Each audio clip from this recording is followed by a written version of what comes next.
Good morning, everyone. If you're getting here early, please make yourself comfortable. Maybe make a hot beverage of your choice. Familiarize yourselves with the controls of this live webinar, and we'll be with you right around 10:30 a.m. Pacific. Thank you.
Good morning. On behalf of the Seattle Human Services Department and the Seattle Public Library, I'd like to welcome you to today's virtual event. I'm your host, Lenny Orlov. And if you're joining us online, live or on YouTube, I'd like to invite you to #ReadWithUs. That's right, you can choose one of 7 languages to read along with the show's audio, presented in English. They are Arabic, Chinese, English, Korean, Russian, Spanish, and Vietnamese. To start reading, go ahead and click on the CC under the video and then on the gear to the right of it to select your language. Please leave a comment with what your selection was, and if you haven't already, subscribe to Aging King County on YouTube and click the bell to be notified when this and other reading materials are uploaded. And if you're calling in on the live show on the phone, think of it as an interactive English language audiobook of sorts. Either way, we are encouraging you to please get your questions, comments, suggestions ready. On the web, you can type them in anytime, and our moderators, Michel Taylor-Judd and Harrison Lee, will collect it and pass it along to our presenters, either live in the virtual studio or via email. If you are joining the live event by phone, please hold your questions until we unmute your line. And with any questions related to aging or disability, you can always call 1-844-348-5464.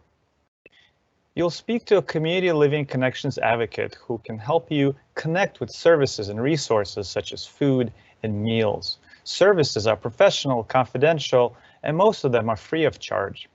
Again, that number is 1-844-348-5464. You may also visit them on the web at communitylivingconnections.org to see the list of all participating agencies. That website, again, is communitylivingconnections.org. One of the organizations in the Community Living Connections network is Chinese Information and Service Center, CISC. Next week, their program director, Stephen Lamb, will be a guest on our companion show, Close to Home, Stories of Health, Tech, and Resilience. You'll also hear from Vance Adams about the city's Customer Service Bureau. To tune in on August 27th or another Thursday at 10:30 a.m. Pacific, visit the same URL you did today, bit.ly/age-friendly-live. No spaces, but all words are capitalized. Or stop by that virtual event hub anytime to watch previous episodes and to read about upcoming events. When you visit, hot beverages are optional, but highly encouraged, just like on the third Thursday of every month, including today, when we're live with the Civic Coffee Hour. And by the way, please save the date, September 17th, 2020, for next month's event. You'll hear from Sam Zimbabwe, the new director of Seattle's Department of Transportation, or SDOT. Sam will talk about the challenges and opportunities SDOT has had to deal with in 2020 and outline the department's vision for 2021 and beyond. On the Close to Home that's scheduled for the week prior to that event, September 10th, one or more of our guests will also be from SDOT, covering their Vision Zero initiative.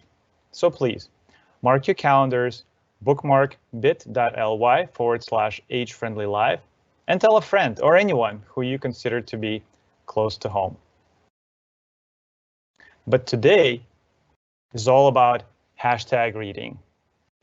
In just a few minutes, you'll hear from the Seattle Public Library's Executive Director and Chief Librarian Marcellus Turner, as well as from nancy.slote, SPL's Older Adults Program Manager.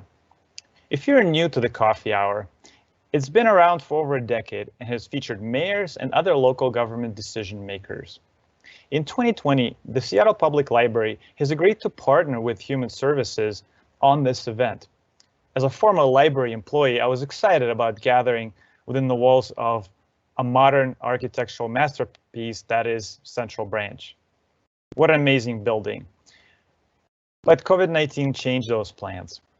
All branches closed and the Seattle Civic Coffee Hour turned virtual.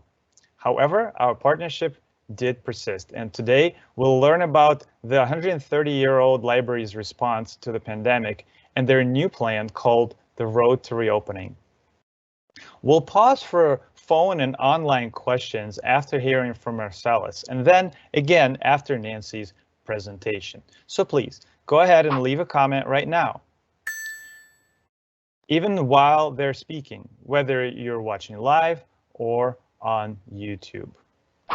And now, it is my pleasure to introduce Marcellus Turner. Wonderful.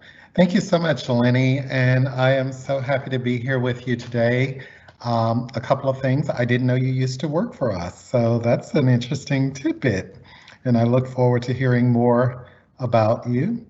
But I'm also very happy to be here with you today. I think a few years ago, I did attend one of the coffee chat hours in person and so enjoyed it, so I'm happy to be back with you. Just for the record, everyone calls me MT, so I would encourage you, if Marcellus is too long to type or say, just use my initials, M for Marcellus and T for Turner. And so I'm going to just share with you a little bit this morning about what the library has been doing since March 13th, Friday, March 13th at that. So very ominous in and of itself. And then I'll leave some time for you to ask questions.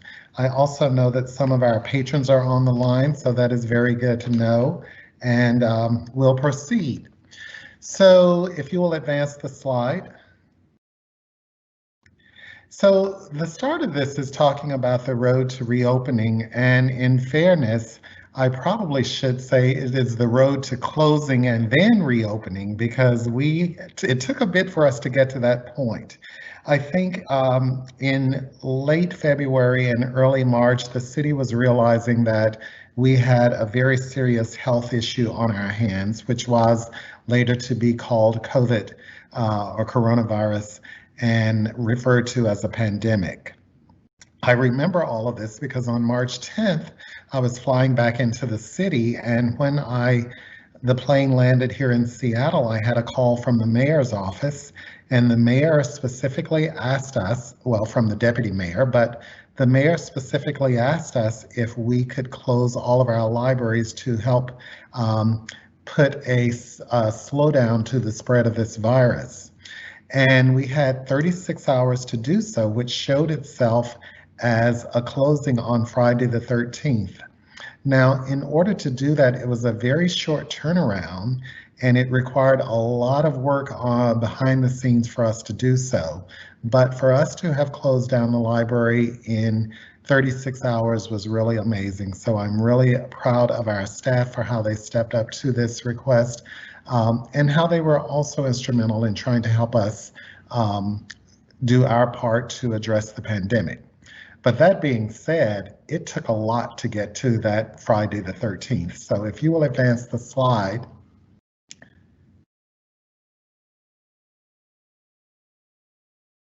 Thank you.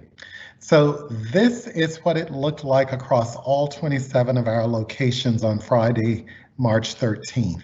We were able to announce to the public on Friday, March 12th, that we would be closing the libraries for a period of time. And in fairness, we didn't know how long that period of time was going to be. We only knew that we needed to close the libraries and close them quickly.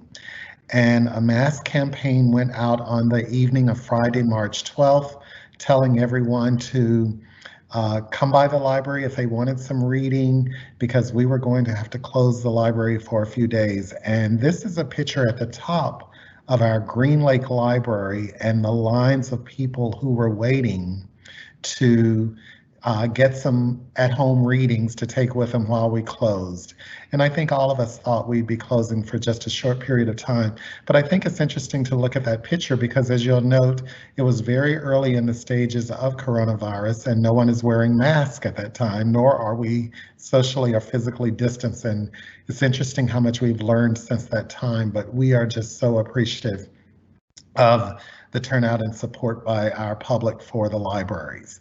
So believe it or not, on that day, we had over 12,000 people visit all 27 of our locations. And in total, they checked out more than 100,000 items. In those, I don't even know that it was 8 or 9 hours. We opened at 10 a.m. and closed at 6. So do the math, however many hours that was, we were seeing quite a few people in that period of time. And they checked out everything. They checked out books for their kids. They checked out how-to manuals, baking, cooking, all of gardening, anything that they thought they could do during that time period. They checked it out, and actual just good fiction to read. And I think that shelf below shows you what our Peak Picks collection looked like at the end of the day. I find it interesting because it looks like it's the same book that no one chose to read on that day. I can't tell, I'm trying to base it on the cover.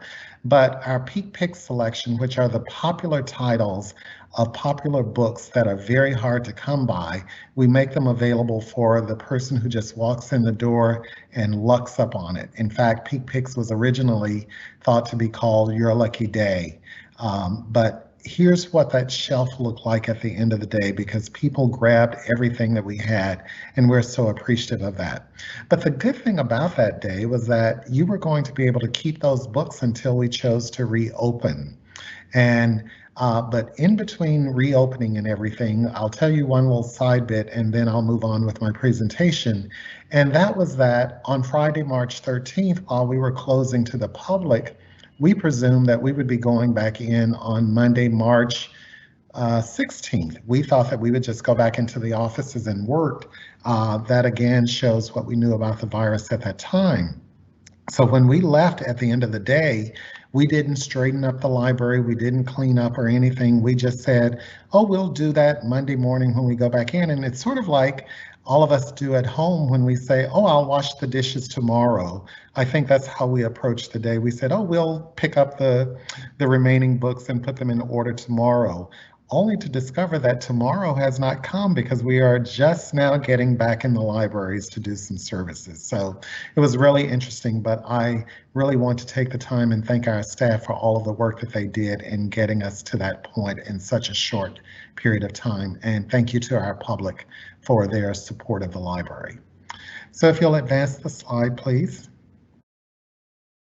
So I know everyone is wondering what the library has been doing since that time. Well, we've been working and we've been doing several things. One of the first things that the city asked of us is to stand up 5 of our restrooms for the general public because we had to close down, the city was closed down, and access to restrooms was a challenge for many of our insecurely housed. So one of the first things that we had to do was stand up our restrooms so that they would be made available to the public.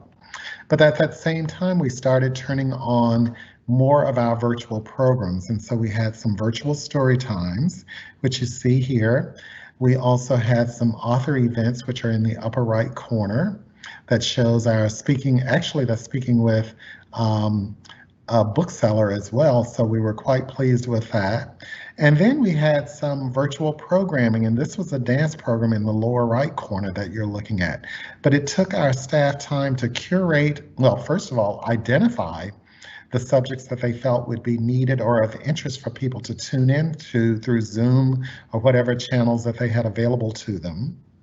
And then find presenters for that information, and then get them scheduled, get the recordings done, and as we all know, make sure our background settings are right and everything for that. But that is what our staff has been doing, working on developing programs, and they've been doing it for all ages.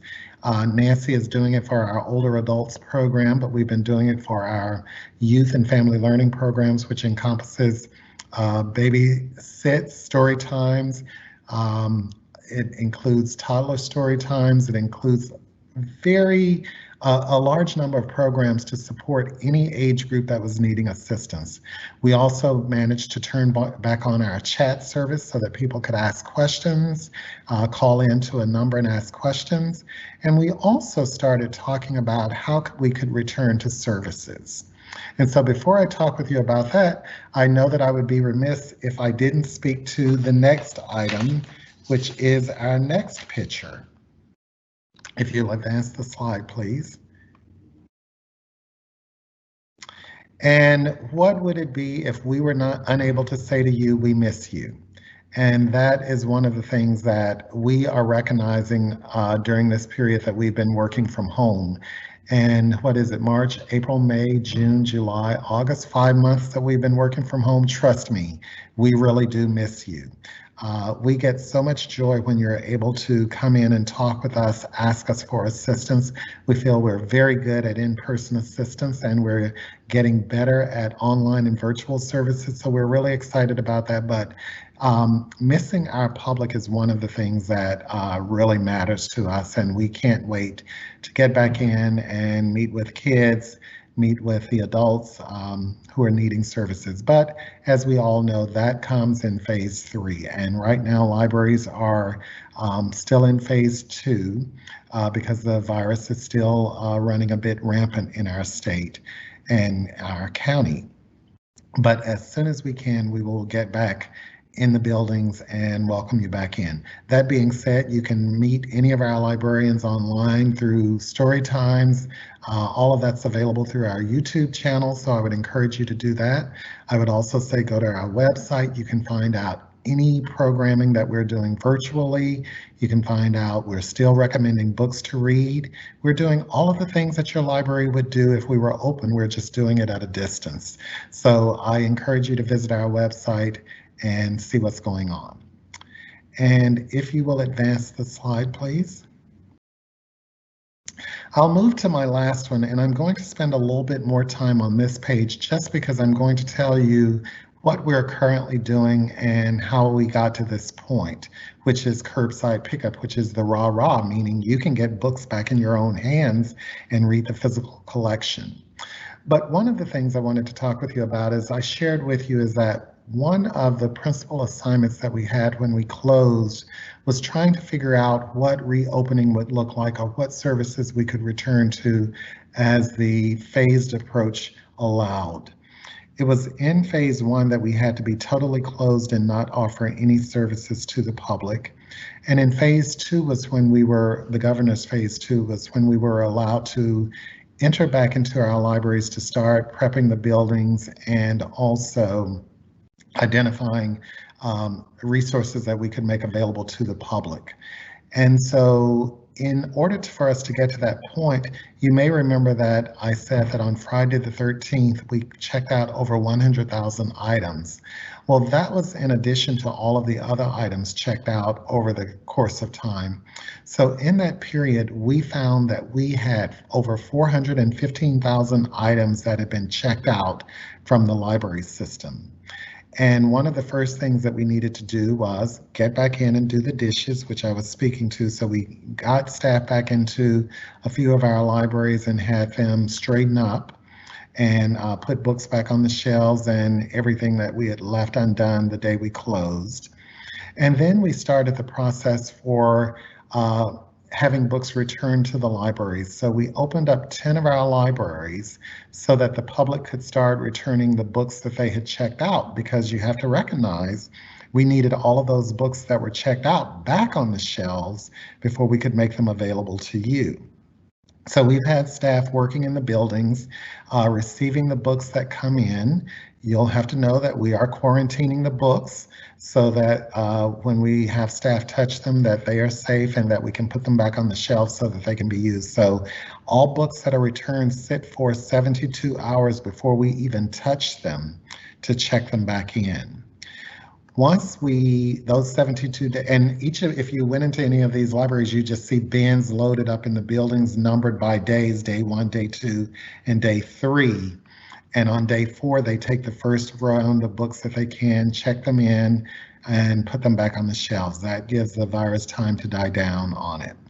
From there, we've been doing that across the system at these 10 locations so that we can get all of the books back in. Once all of those books were returned and put on the shelves, and by the way, we're still taking returns at those 10 locations, and you can find them on our website. But once we had a reasonable number of books checked back in, we were able to start addressing the holes that were on the shelves of our libraries. So we opened up 7 of our libraries for curbside service, and you'll see those 7 libraries listed here. There is one in each of our regions so that everyone has access or is at least in close proximity to one of the libraries listed here. Those library services are available on Tuesdays, Thursdays, and Saturdays.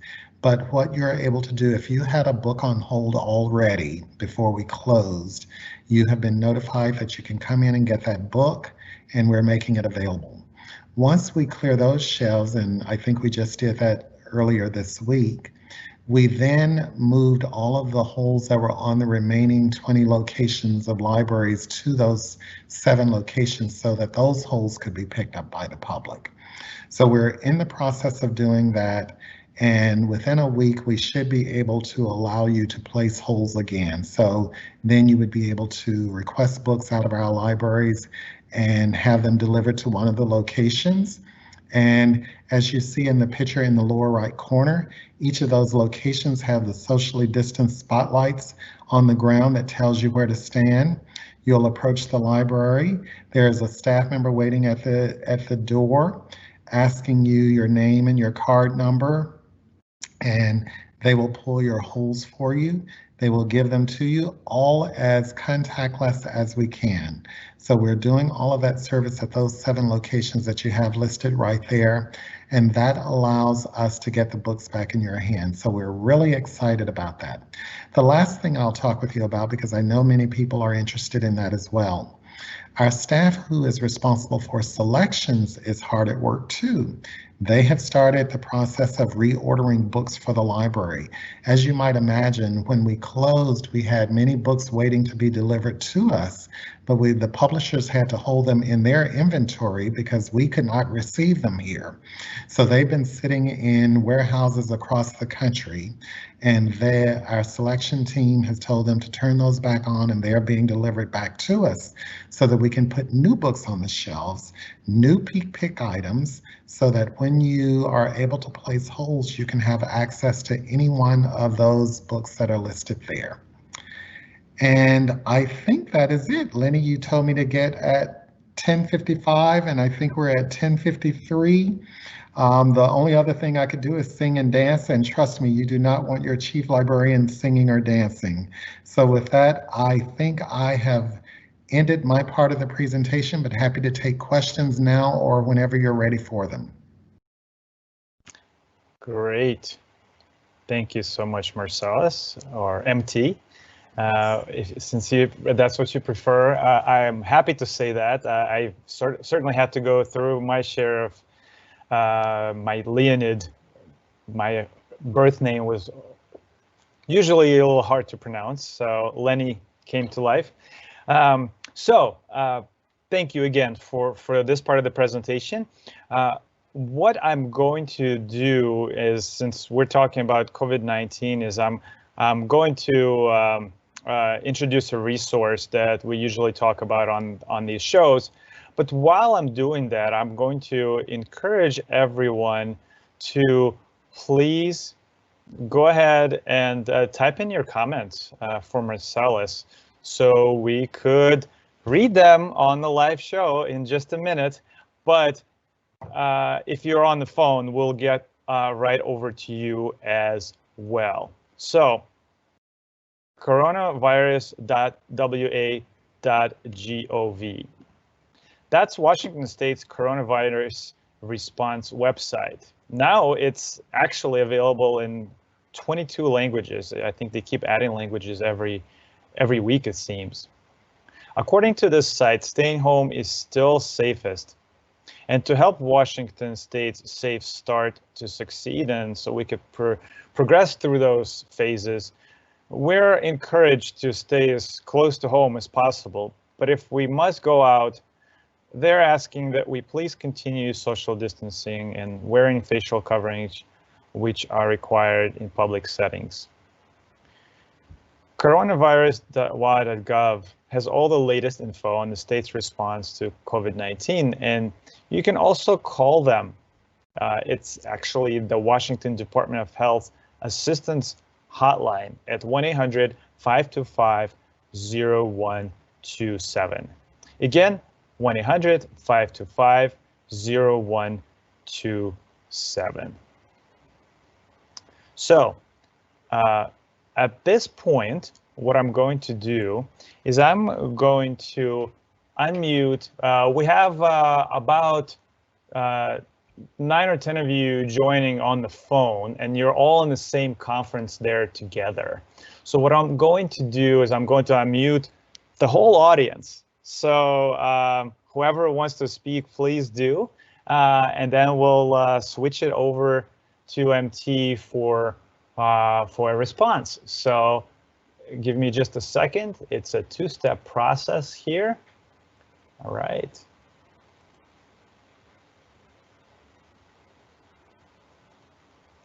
And for some reason, here we go.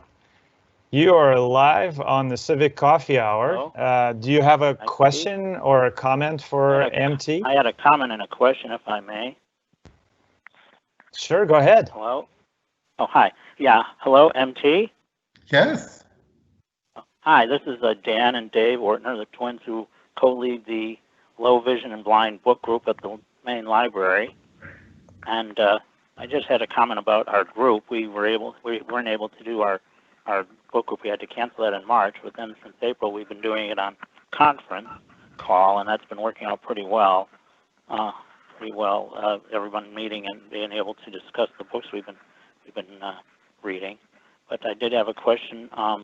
When you do reopen, what is your plan for the meetings that had been going on there? Sure. And I know Cleo runs a really great book club for our low vision patrons, and I had a lucky chance to join you a few years ago. I need to try to get back in for one. But once the phased in approach to how we can open our libraries comes from the governor. And so a lot will depend upon how they stipulate what is allowable or not. So if you've been tracking some of the reports of how people can gather, you may have heard that at one time groups of five, no more than 5 can be together. At one time it was groups of no more than 10. So until we get to that point, we won't know what we will be able to do, but we will have to operate our meeting rooms under the guidance of the Public Health of Seattle-King County, as well as the guidance from the governor's office. So my hope is that it will allow for us to open our meeting rooms to the public so that they can gather, but we would be guided by the stipulations or the structure that is placed on us. So that may, and I say all of that to say that it also may be one of those services that we have to delay a bit. But I know that some of the book club groups, or yours in particular, may be of a size that can benefit from using one of our larger meeting rooms if possible. So that may be one of the ways that we can address it. Yeah, we have used the auditorium on occasion as well, so that has worked for us. That probably would be able to, being a much larger venue, of course. Right, right. So we'll just have to see what we can make available to you, but we're going to be guided by the structure of the governor's phased in approaches and whatever new restrictions they place or that they allow. Wonderful. Okay, well, good to know. Thanks so much. And it's good hearing from you. Yeah, good hearing from you too. All right. Well, thank you for that question, and we have time for maybe one more question from our live audience. If anybody else has a question or a comment for AMT. Hearing none, I want to thank you for joining us on the phones, and apologies for earlier echo that you may have experienced. I'm going to go ahead and mute that conference, and I'm next going to turn it over to one of our moderators whose picture you saw in an earlier slide, Michel Taylor-Judd, to see if there's any questions in the live Q&A online. Yes, Lenny, thank you very much. We have a question for MT that says, does SPL, Seattle Public Library, have audiobooks that will work on my Kindle reader? So I was just getting ready to type in a response, so thank you, Michael, for helping me out with that one. As far as I know, we do. I know that a few years ago we were supporting Kindle services, and I don't know anything that would have changed that. The best thing to do is go to our website, look for downloadable audio, and it should show you the devices that it can work with. And last time I checked, Kindle was there. So if we are doing that, then we should be buying books or providing access to audio materials that can be used on a Kindle. I know that you can read on them, and I might be confusing that. And I would also defer to Nancy to ask her if she knows that answer to, and especially if I have misspoken, to correct me, if anything. So, but while we're doing this and while Nancy's speaking, I'll check into that as well so that I'll have an answer for you that is actual. Thank you. And then I have a question for myself, actually. Okay. So, we're literally in the midst of a program right now that was planned to be in person at the start of the year in the library, and an example of how we're working to sort of think differently in the current environment that we're in. I'm wondering if there's anything you can share about other programs you're aware of, or what the library is exploring in terms of looking at new technologies and different ways of doing things to continue to provide services, but in this new environment. Sure. So there's a team that works on this type of work all along, trying to figure out what programming that they can make available. I know that we're trying to add a few new services, and I'm not sure how far along they will get, but we're trying to enhance some of the services that we offer at our locations. But technology-wise, we're looking at how we can make more program type large events available to the public so that we can get more authors in and more speakers in from that standpoint. So I know that's one of the things that we're working on, because you read the book and then you want to meet the author, or we want to talk about important topics. So I know that programming ideas are coming along that play to a virtual audience or an online audience is what we're looking at. Yeah. I hesitate to speak too much more freely, Michael, because the minute I do, staff will text me and say, you should not have said that, or that's not coming, or it's 3 months out, don't promise anything just yet. So that is the one thing that I'm being careful with, but I know that our staff is always trying to figure out what more they can do. Thank you very much. I know at HSD, some of our leadership says under promise and over deliver. So. Yes. I will steal that idea. I will steal that idea. Lenny, that's all the questions that I see in the queue. And I am getting you the answer to the audio Kindle question now. Great, thank you, Michael and MT. Why don't we go ahead and move right along to Nancy. And then if there's more questions or if you want to give that answer later, MT, we can do this after her presentation.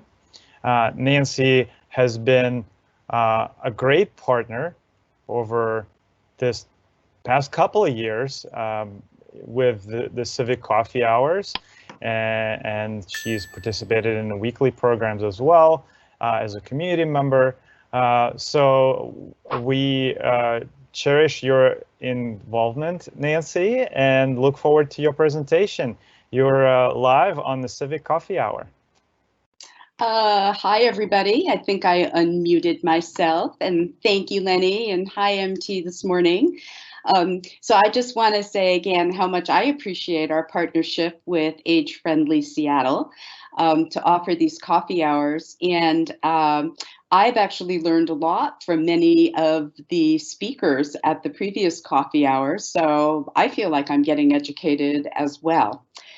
So my position is called the Older Adults Program Manager, and it is a new position at the library. I've been doing it for just about a year now. And I've been meeting so many people and organizations and people who work in government agencies who are working with older adults. And my question has been to myself, what can the library do to support this whole ecosystem of services and programs that are out there? And what does the library always do best anyway? So what can the library do for you right now? So first of all, we are here to answer questions. For me, growing up as a little girl, that's what the library was to me, both answering questions and talking to a librarian and finding books to read. So as MT said, we have many ways of contacting the library now, even though we can't walk inside. And, we still get a huge number of phone calls at our quick information. Lenny, could you do the next slide, please? And sometimes the phone even though it's an old technology, is both the easiest to do and the quickest. And we have library staff, many library staff answering the phones. And, you know, we get thousands and thousands and thousands of phone calls every month, even the pre-pandemic. So please call. And you know what? I'm just looking at this slide and I have a typo on it, believe it or not. The phone number for quick information is 386-4636. I thought I had fixed that last time, but apparently I didn't. So, but if you like to work on a computer and you're comfortable, you can always live chat with us. You can go onto our website and get a link to our live chat. And or you can just email a question and we will get back to you within 48 hours. Sometimes it's just a few hours that we get back to you with your question answered. So besides calling the library and contacting the library for information, the obvious thing is that people check out materials from the library. And pre-pandemic, the library had one of the largest collections of digital materials of public libraries in the country. And since the pandemic, during the pandemic, because we weren't getting our print books and materials sent to the libraries, our selection librarians, increased the amount of digital books and audiobooks that we were getting, the number of copies, so that you would be able to get your book titles quickly. So, of course, we have ebooks, which you can download to your tablet or to your phone. And then for those of you who like audiobooks, we have many e-audiobooks. And we also have, and I've used this a great deal over the pandemic, we have streaming movies, which are such a great set of collections where you can just check out with your library card and you can stream that movie to your phone or your tablet, or if you have a smart TV, you can do that as well. We even have a collection. Could you give the next slide, please? I sort of talked faster than my slides.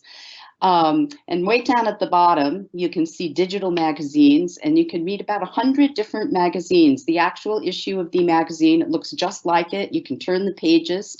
So that's also another great digital collection that we have. And could you go to the next slide, Lenny?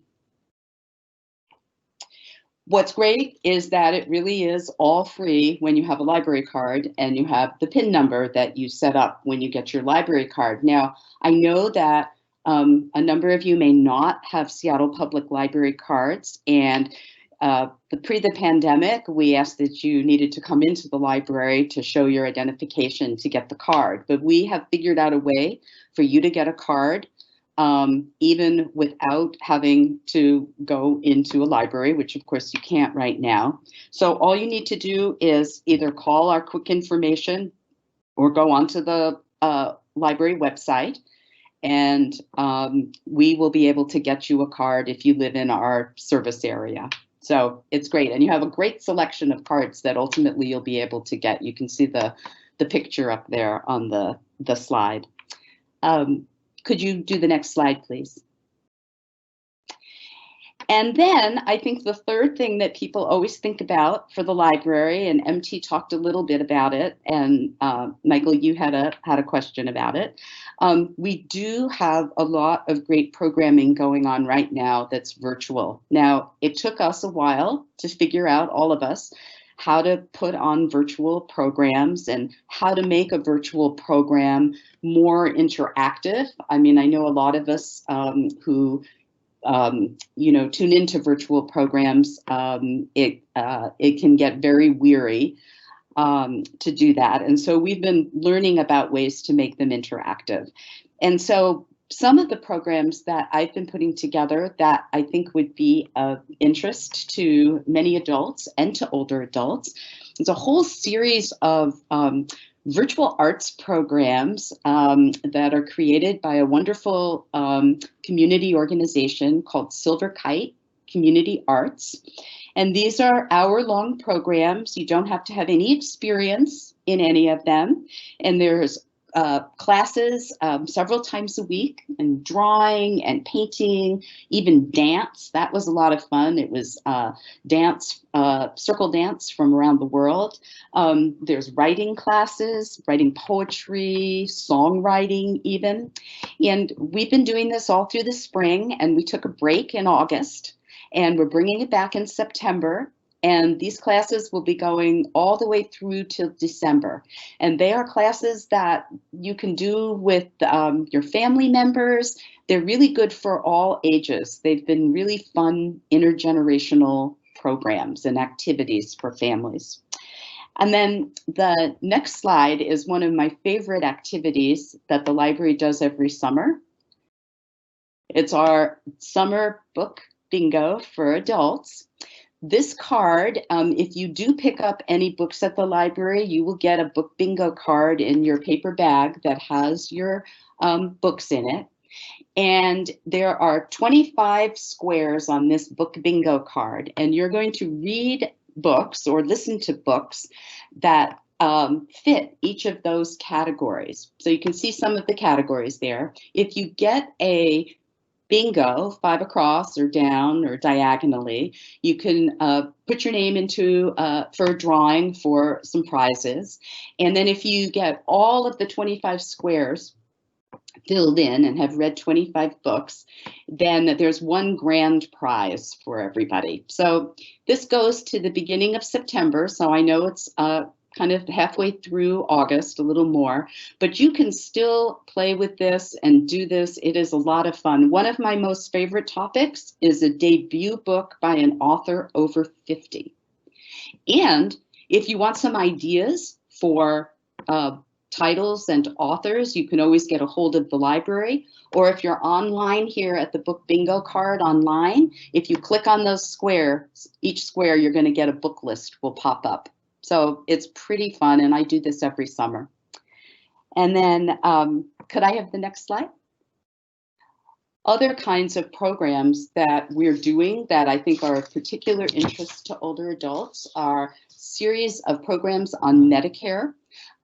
In October is the open enrollment period for Medicare, where if you're already on Medicare and you want to change your program or look for a new drug prescription policy, you can do that. And so coming up in September, just a couple of weeks, and also in October, we have 2 Medicare programs. The September program will, for example, just kind of give you the overview of Medicare, because it can get very complicated. In October, we're just going to be looking at those prescription drug programs, because that can also be fairly complicated as well. So my final slide, if you will show that.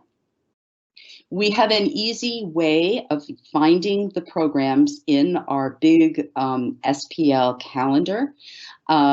You can go right here to this web address, spl.org/50+, and 50+ is spelled out, and you will get just the programs that we have tagged as perhaps of special interest to older adults.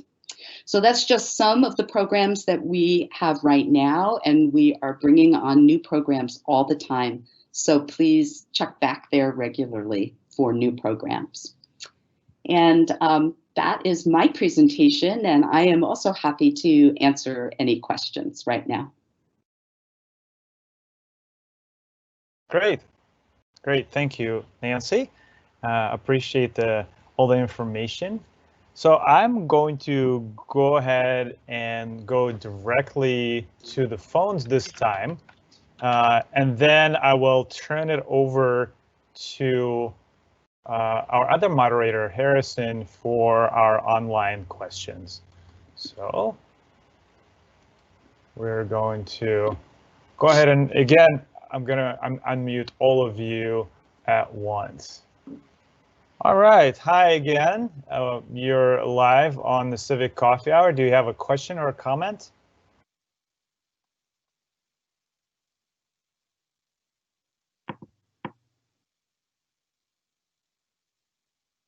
All right. Well, not hearing any questions on the air there, I am going to go ahead and turn it over to Harrison. Thanks, Lenny. So we've got a couple questions here. The first question is going to be, do I need a library card to watch your virtual events? No, you do not.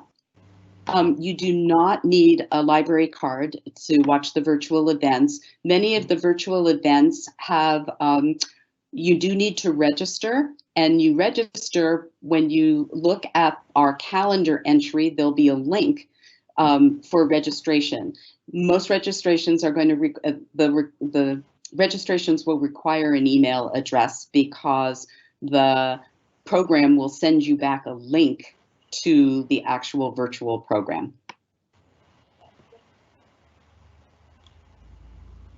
Yeah. Great, thanks. And then there is just another comment here that says, would be nice to see the URLs on the slides posted here in the chat so we can click on them. So I'm going to work on doing that, but that's all I see for questions now. Great. All right, great. So it sounds like MT has a response to a previous question. I'm going to switch it over to you.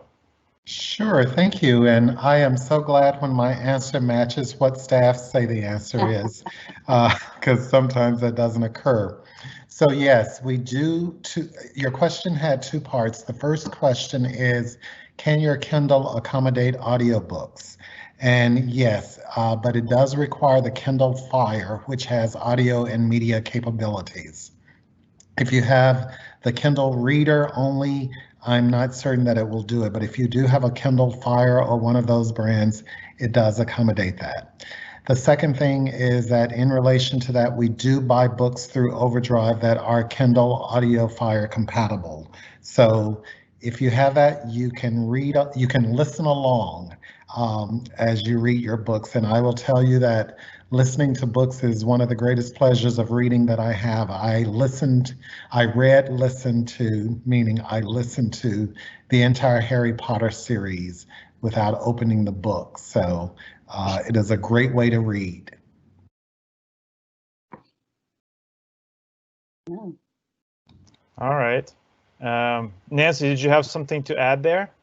I just wanted to say that I'm always open for people's suggestions about the kinds of programs that you're interested in. If anybody wants to put that information into the chat, that would be great. Or you can always get a hold of me at the library. And Harrison, I can put my email. My email is nancy.slote@spl.org. And I would love to talk to anybody who has ideas for programs, because I definitely want to make our programs something that really is of interest, what older adults are really looking for. We're not one whole big, huge group, for sure. So there are many different interests. So thanks. Great, thank you, Nancy. And while Harrison is working on that, I do see another question that came through. I don't know which one of you wants to handle that. The question is, are we able to pick up books now? Who would like to answer that? So Nancy, I'll take the question, yeah. But you may know additional information. The question was in relation to the Peak Pick books, and Peak Pick books, try saying that fast online. Peak Pick books are our books that are by popular authors or popular titles that are showing up on bestseller lists, New York Times bestseller list. And normally our waits are very, very long for those. So we added a service 2 or 3 years ago whereby we buy extra copies of those books and make them available in each location. And if you walk in the door, you're able to, and you see the book on that particular shelf, you can grab it and check it out right there on the spot, and you don't have to wait in line for the book. We are continuing Peak Picks even during our closure. As part of the selection teams ordering books, they've started ordering more Peak Pick books, and they will be available at the curbside libraries where they're available. Now they're doing it a couple of ways, so I don't have the exact details of that worked out just yet, but I know that they should be available once you start placing holds on them. It might be some way that they're able to display what titles they have available at the moment, or it may be some combination of a lucky day where we put a couple in a bag and you grab that bag and it will be one of the popular Peak Pick books, and hopefully it's one of the books you would like to read. But yes, Peak Picks will be available. Nancy, is all of that what you know to be the case? Absolutely. Yeah, I can't wait. I know.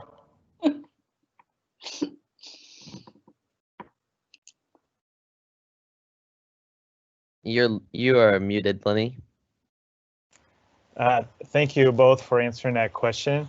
And I apologize for misreading the question. I omitted the pick part, peak, right? It kind of shows you that I haven't been a library employee for a little while. And by the way, I was not a Seattle Public Library employee. I worked at an academic library or two in my day as a undergraduate student.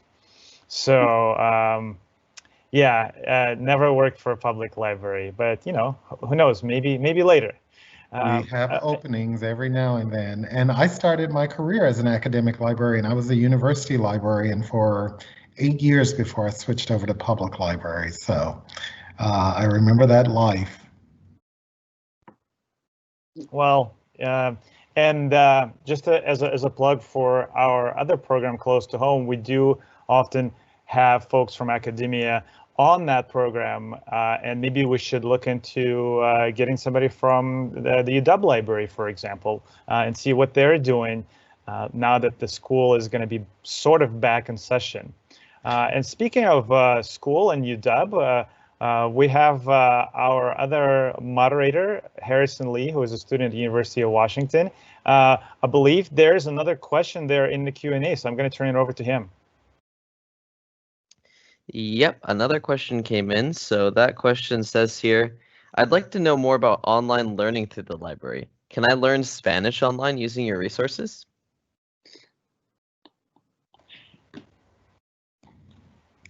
Nancy, I may need some help on this. So I know that we buy a couple of things. One, we certainly buy books that teach you basics of Spanish, so a person could check out a book through their placing a hold on it. We do have some services available that could possibly do that. I know that we buy some language tutorial programs, and I have to believe that Spanish is in it, but I am not necessarily certain more details about getting it online. There's a program called Mango, that is an online, that is a language tutorial program, and I think we are purchasing that. We're a little too late in the call for me to try to get an answer, but I will call someone right now and see what I get while you're doing that. We do have Mango online. It's a great database. It has more than 50 languages in it. I've been playing with Spanish on it over the years. I used to speak Spanish, or I took lots of years of Spanish in school and was pretty fluent for a long time, and then I didn't use my Spanish. So I've been going back to looking at all the modules and the little short lessons that they have in Spanish to see what it was like. And they have different levels, and then there's short little lessons. So I think it's one of the best databases. It's one of our most popular databases too.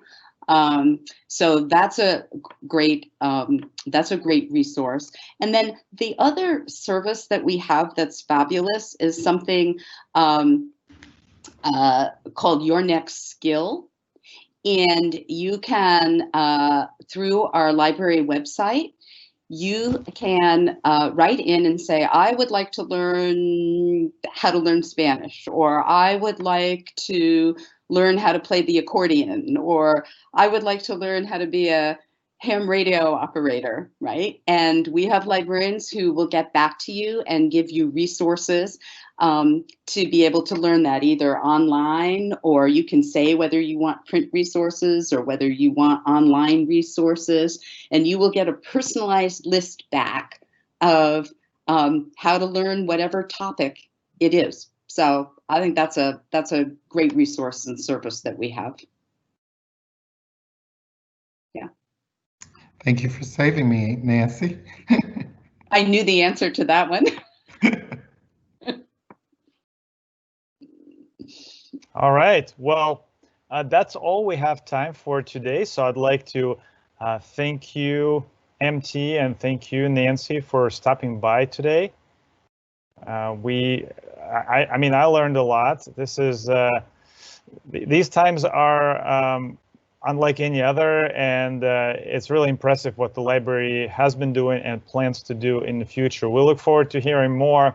As most of you regular viewers know, we usually have Nancy present for about 5 minutes before every coffee hour topic. So we'll hear another update in about a month's time.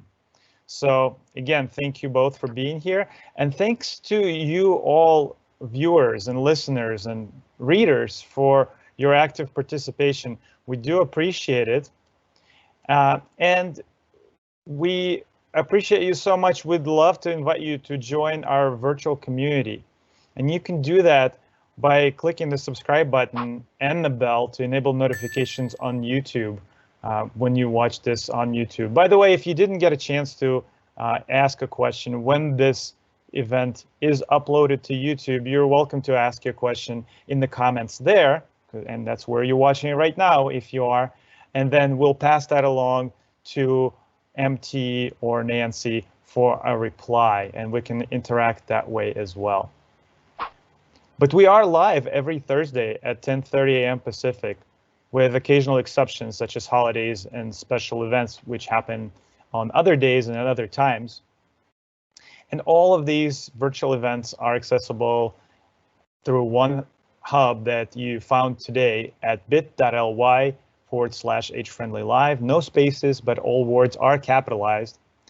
We invite you to visit anytime to watch previous episodes and to read the subtitles in all 7 languages. Before you go, a reminder that with any aging or disability issue, you can always contact Community Living Connections by calling 1-844-348-5464 or visiting them on the web at communitylivingconnections.org. We hope to see you again soon.